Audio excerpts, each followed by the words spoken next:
Hi everyone. This is a story called Back to 1944. It's about a boy named Alex who finds a strange watch and travels back in time into World War II. If you like my channel, subscribe my channel and like video. Let's begin story. Alex was 13 years old. He loved history and old things. One day, he was in his grandfather's attic. There, he found a small silver watch inside a wooden box. It looked very old and broken. On the back, it said, "Time is a door." That night, he couldn't sleep. He looked at the watch. Suddenly, it started to glow. Bright light filled his room. Boom! Everything went dark. When he opened his eyes, he was not in his room. He was standing in the street. Sirens were loud. People were running. Planes flew over the sky. Bombs exploded in the distance. Alex saw an old newspaper on the ground. It said, June 5th, 1944. He was shocked. "I'm in World War II," he said. A boy ran to him and shouted, "Come, it's not safe here." They ran into a small shelter under a house. The boy said his name was Tommy. Alex said, "I think I came from the future." Tommy laughed. "Then, you are lucky to miss the war." Alex looked around. People were scared. Some cried, but everyone helped each other. Later, Alex told Tommy about the future. The war will end. One day, there will be peace. Tommy smiled. That sounds nice. Before sleep, Alex looked at the watch again. It still glowed, but it didn't take him home. He thought, maybe I must help someone before I go back. The next morning, Alex woke up early. He was still in the shelter with Tommy and many others. Some people were leaving to check their homes. Others were crying. Alex could feel the fear in their eyes. Tommy stood beside him and said, "Let's go outside. I want to show you something." They walked through the broken streets of London. Smoke was in the air. Many houses were gone, but people were working hard. Some helped the injured. Some cleaned the streets. A few soldiers gave food to hungry children. "Why are people so strong here?" Alex asked. "Because we have no choice," said Tommy. "If we stop, we lose." Alex looked around. He felt sad, but also proud of these people. They were brave. Tommy showed him his house.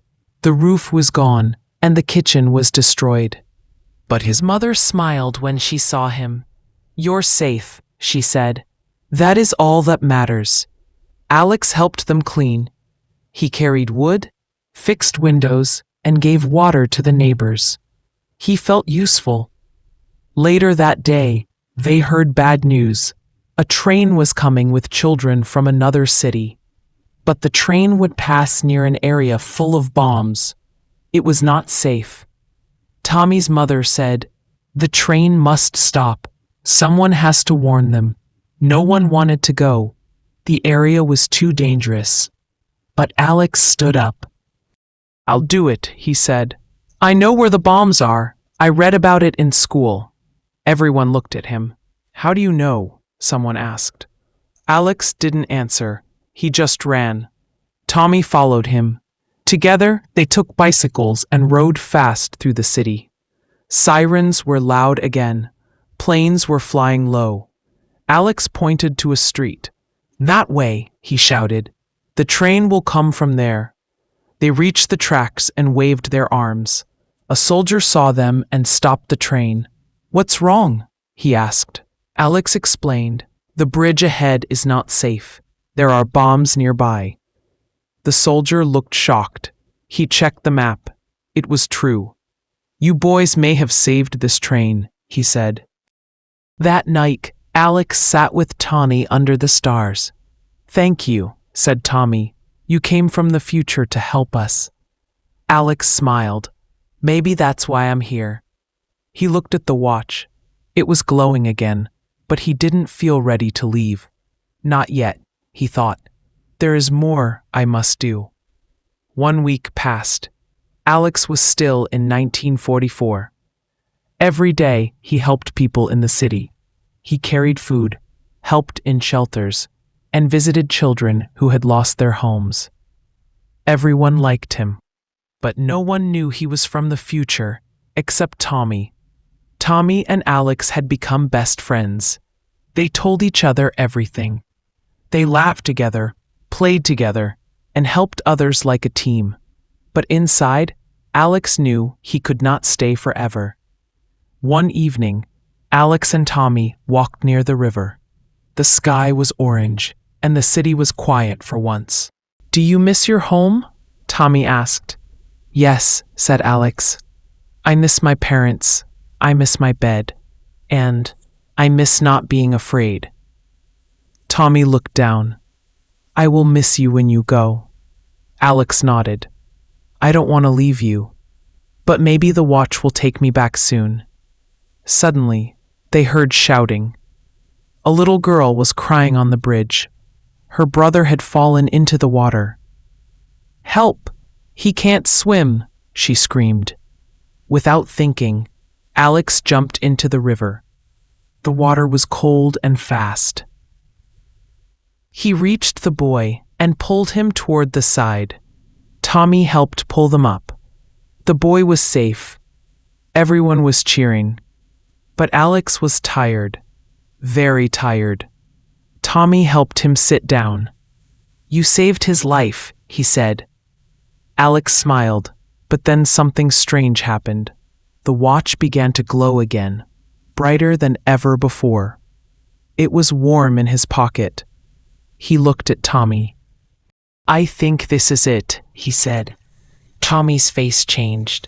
His eyes became wet. "You're leaving now?" Alex took out the watch.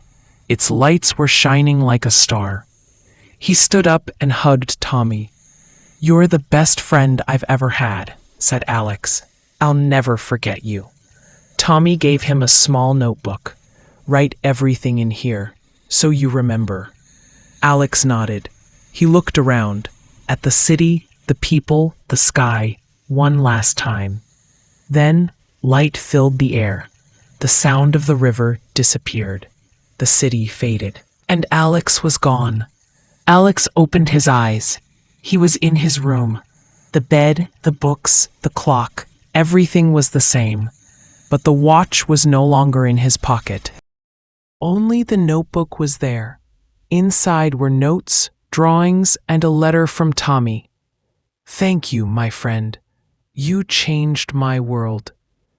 Alex sat on his bed, smiling and crying at the same time. He ran to tell his parents, but stopped. They would never believe him. Instead, he opened the notebook and began to write. Many years passed. Alex grew up. He became a teacher. He told stories about World War II, not from books, but from his heart. He taught his students about courage, kindness, and hope. On his desk sat one thing, a small notebook, and every time he looked at it, he remembered a boy named Tommy, a city in danger, and the time he went back to 1944. Thank you for listening to the full story of Back to 1944. This was a story about bravery, friendship, and hope, even in the darkest times. Sometimes we go back to learn how to move forward. Would you like to hear more stories like this one? Please like my video and subscribe my channel. See you at the next video.